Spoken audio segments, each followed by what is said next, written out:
생명중심 원리 다시 정리하면, 생명중심 원리 다시 말씀드리면, 일단 유전 정보는 핵 속에 어디에 저장되어 있다? DNA에 저장되어 있고, DNA는 이제 단위체가 뉴클레오타이드고요. 뉴클레오타이드 두 가닥이 뭐 이중란성 구조인데, 이 DNA에서 어떤 특정 단백질에 대한 정보를 가지고 있는 부분은 세 글자로 유전자라고 해요. 유전자. DNA에서 특정 유전 정보에 대한 특정 단백질에 대한 정보를 가지고 있는 거를 유전자라고 얘기를 하고, DNA는 핵 속에만 있어요. 그래서 조심하실 거는, 우리가 이제 단백질이라고 하는 거는 뭐 효소, 호르몬, 항체, 뭐 머리카락, 몸의 구성 이렇게 해서 되게 많은 단백질이 만들어져야 되는데, 저 단백질에 대한 정보가 DNA에 저장이 되어 있는데, 문제는 DNA는 정보가 소중하기 때문에 핵 안에만 있어야 된단 말이야. 그래서 이 핵 속에 있는 DNA 유전 정보를 RNA로 옮겨줘서 이제 세포질의 리보솜으로 가져가면 리보솜에서 단백질을 합성하는 거지. 그래서 DNA에 있는 유전 정보가 RNA로 전달되는 가현상을 뭐라 그래? 전사. 전사는 여러분 핵 안에서 일어나는 거 주의하셔야 돼요. 그래서 DNA가 가닥이 두 가닥인데, 두 가닥 중에 몇 가닥만? 한 가닥만 전사를 하는데, 전사를 할 때 DNA 염기 AGTC에서 아데닌은 무엇으로? 유라실, 구아닌은 사이토신, 아데닌, 구아닌 요렇게 이제 전사가 되거든요. 우리가 상호적으로 옮겨진다고 표현해. 그래서 지금 이 DNA 가닥 중에 어떤 가닥이 주연 가닥, 그러니까 전사가 되는 가닥이라고 하면은 얘랑 상호적인 거 찾으면 돼. 그러면 얘가 지금 AGG니까 얘는 어떤 가닥에 정보가 옮겨진 거겠어? 밑에 가닥. 그러니까 TCC가 옮겨진 거지? 그래서 여기서 지금 체크한 거, 두 번째, 요거 체크한 가닥이 옮겨진 거야. 그래서 우리가 DNA에서 요렇게 세 개씩 끊으면 이 세 개의 연속된 염기가 아미노산 하나를 지정하는데, 그거를 무슨 조합이라고 한다? 3염기 조합이라고 하고요. 그 다음에 이제 3염기 조합에 대응하는 RNA의 연속된 염기 3개, 요거를 뭐라고 하며? 코돈이라고 하고요. 이게 문제는 그 코돈 같은 코돈이나 3염기 조합은 공통적으로 몇 종류가 있고? 64종류가 있고요. 그래서 코돈 같은 경우에는 64종류가 있는데, 64종 중에 60몇 종은? 61종은 뭐를 지정한다? 아미노산을 지정하고, 그 다음에 아미노산 같은 경우는 몇 종류가 있다? 20종류가 있고, 그 다음에 3종은 종결 코돈이라고 해서 아미노산을 지정하지는 않는다는 거야. 그래서 이걸 전사. 그러면 RNA가 핵을 빠져나가지고 세포질의 리보솜에 붙어서 이게 단백질이 만들어지는데 관여를 하거든요. 요 과정을 뭐라고 한다?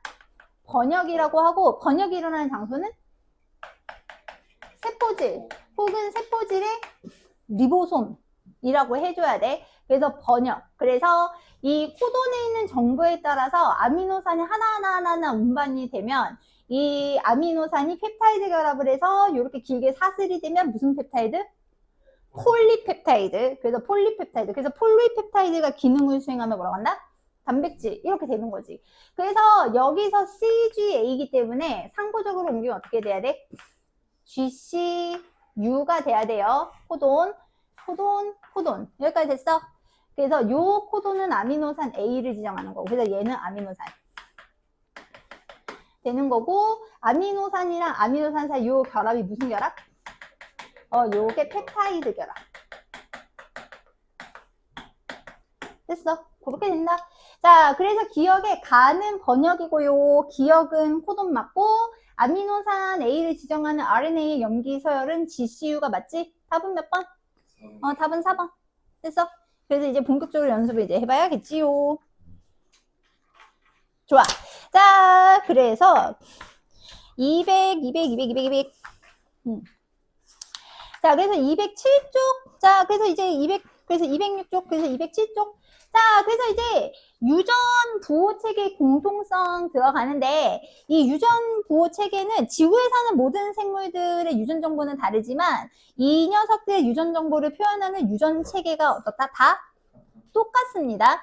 그래서 이 유전보호 체계가 다 똑같은 걸로 우리가 뭘 알게 되냐면, 아, 생명체가 공통조상으로 진화했으면 이제 의미를 하는데, 조심하실 건 뭐냐면, 세균이랑 사람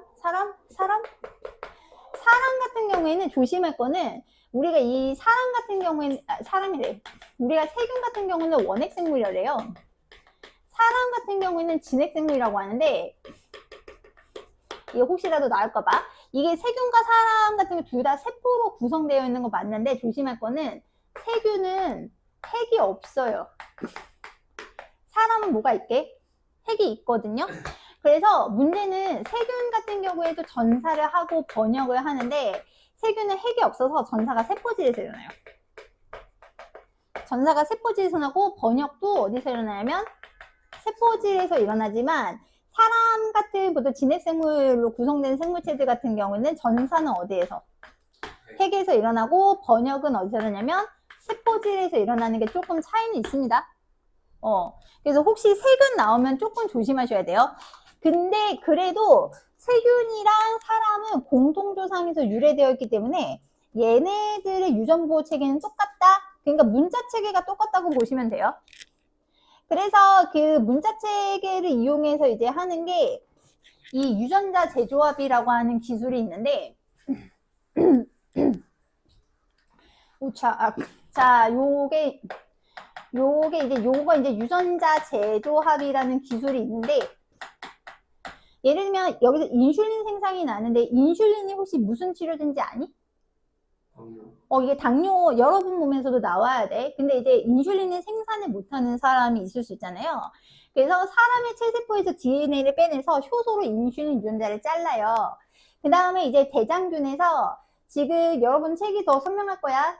여기 대장균에 있는 요게 DNA고요.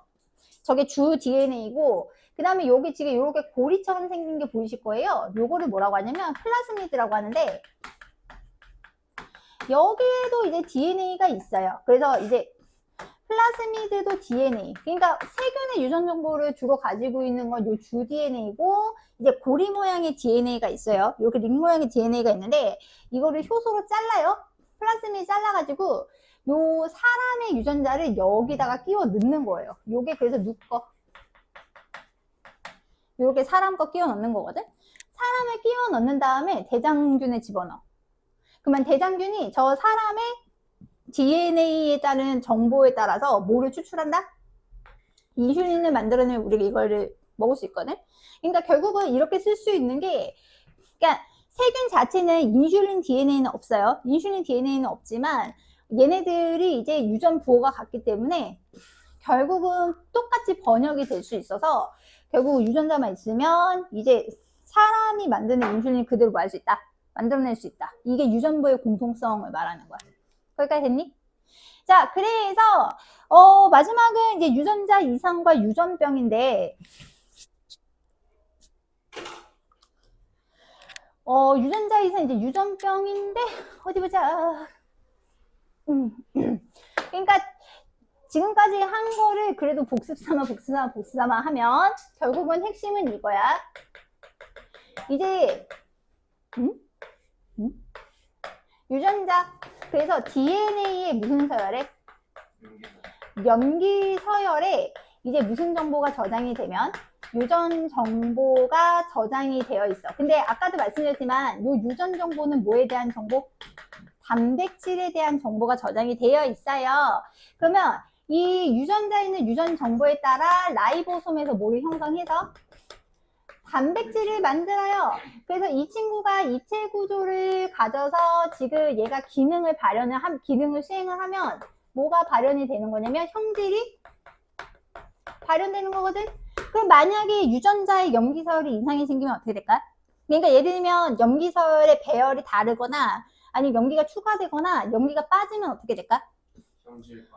그렇죠. 단백질이 제대로 그 기능을 수행한 단백질이 형성이 안 되니까 형질 발현이 안 되겠지? 이러한 질병을 우리가 뭐라고 하냐면 요거를 뭐라고 한다? 유전자 이상 유전병이라 그래. 그래서 유전자 이상 유전병. 그래서 유전자 이상 유전병은 말 그대로 뭐에 문제가 생겨서? DNA 염기 서열에 이상이 생겨서 정상 단백질이 생산이 안 되면서 형질 발현이 제대로 안 되는 거를 유전자 이상 유전병이라고 하는데, 이제 시험에 되게 제일 잘 나오는 게 아하하하 남모양 적혈구 빈혈증. 아 세상에.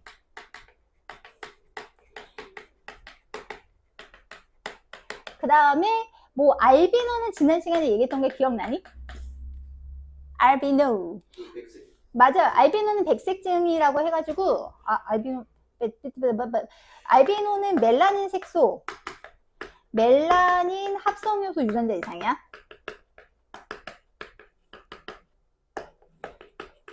니네가 다 빠져가지고 요게 이제 알비노. 그래서 멜라닌 합성요소 유전자 이상. 그렇게 되면 멜라닌 합성요소가 안 만들어지고 멜라닌이 안 만들어지면서 이제 피부색이나 머리카락색이 발현이 안 되는 게 이제 알비노. 됐어? 그 다음에 페닐케톤유증이 있나? 아 페닐케톤유증이 있네.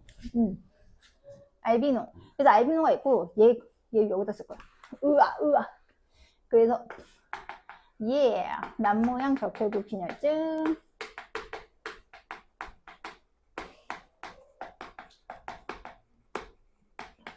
그 다음에 알비노. 맞아. 유튜브 쇼츠에 그거 떴는데. 그 사자가, 어미 사자가 백색증 걸린 사자를 버렸어. 그 쇼츠 못 봤니? 왜 나만 봤나? 그래서 그거를 어떤 사람이 주워다가 키웠어. 그래서 그 사람이 기를 애견이랑 같이 자란 거야.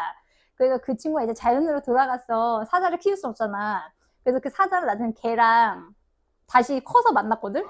둘이 알아본다? 둘이 알아보고 막 이렇게 부비적 거리더라고. 그래서 감동적이었다고. 자, 그래서 어쨌든 멜라닌 합성요소 유전자.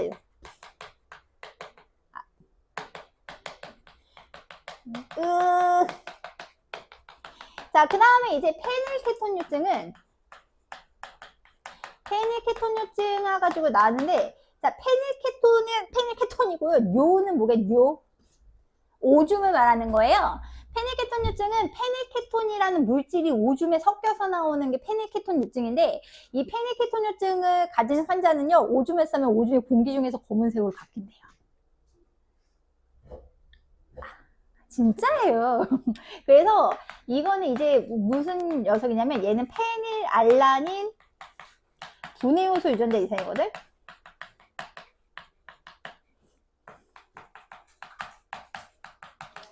이게 아미노산이 아미노산으로도 전환이 되긴 하는데 페닐알라닌 분해효소 유전자 이상이면 페닐알라닌 분해 효소가 안 만들어지는 거야. 그래서 원래는 이 페닐알라닌이라고 하는 녀석이 원래 타이로신이라고 하는 아미노산으로 전환이 돼야 되는데 요로 전환이 안 돼. 그래서 이 페닐알라닌이 근데 어디에 축적이 되냐면 뇌에 축적이 되거든요. 그래서 직적장애나 이런 것들이 유발되는 질병이 페닐케톤유증이에요. 오케이? 그래서 요게 이제 페닐케톤유증 뭐 이런 것도 있고, 그 다음에 이제 생물원에서 가끔 나오는 거긴 한데 헌팅턴 무도병이라는 병도 있어요. 헌팅턴 무도병은 헌팅턴은 사람 이름이고 무도는 얼굴 근육이 춤추듯이 움직인다고 그래가지고 그 근육에 이제 문제가 있어가지고 뭐 그렇다고 해.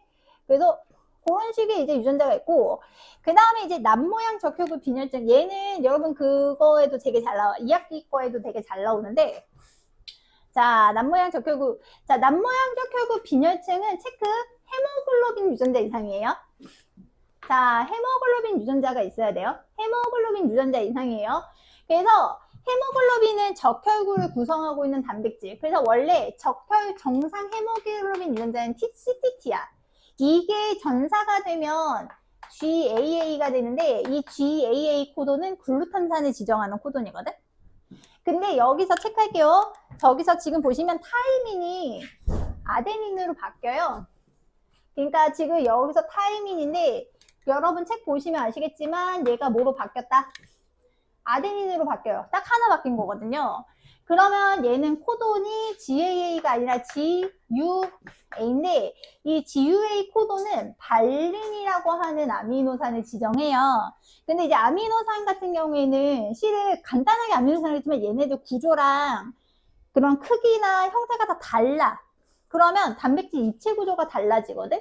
그래서 지금 원래는 헤모글로빈이 저렇게 동글동글동글해야 되는데 헤모글로빈이 돌연변이가 생겨. 그러면 이 돌연변이 헤모글로빈은 어떤 특징이 있냐면 첫 번째는 산소 운반 능력이 떨어져. 오케이? 얘가 산소 운반 능력이 떨어지고 그 다음에 이 친구 때문에 뭐가 줄어드냐면 적혈구 수명이 짧아져. 어쨌든 이게 헤모글로빈이 생기면서 정상 적혈구는 이렇게 동글동글하게 생기거든요. 근데 지금 얘가 길쭉길쭉하니까 적혈구가 남 모양이 된 거야. 그러면 남 모양이 된 게 뭐 어때요? 라고 하면 실은 모세혈관이 굉장히 가늘어요. 한 10마이크로미터 정도 되거든요. 적혈구가 한 7마이크로미터 정도 되는데 모세혈관이 이렇게 있으면 하나가 이렇게 다니기도 되게 좁아요. 근데 이렇게 남 모양이 되면 어떻게 될까? 남 모양이 됐을 때 이렇게 다니면 괜찮거든요. 근데 혈액순환에다 이렇게 갈 수도 있잖아. 그러면은 뭐를 막을 수 있게? 얘가 그래서 혈액순환을 방해를 해. 혈액순환에 이제 방해가 일어나기 때문에 얘가 이제 악성빈혈을 유발할 수 있어요. 그래서 되게 이제 무서운 게 이제 정상 헤모글로빈 유전자에서 딱 염기가 타이민이 아덴이 하나로 바뀌었음에도 불구하고 이제 헤모글로빈이 정상 헤모글로빈이 생기는 게 아니라 비정상 헤모글로빈이 생기면서 이제 적혈구 모양이 달라질 수 있다. 요게 남모양 적혈구 빈혈증이야. 이게 참고로 남모양 적혈구 빈혈증은 산소가 많은 공간에서는 저렇게 변형이 잘 안 되는데 산소가 적은 상황에 벌어지면 저렇게 적혈구 모양이 바뀐대요. 그래서 어린 시절에 특히 어린 시절에 남모양 적혈구 빈혈증 반응은 산소 운반이 안 되면 물질 대사도 잘 안 되는 거야. 그래서 굉장히 이제 좋지 않은 일이 벌어질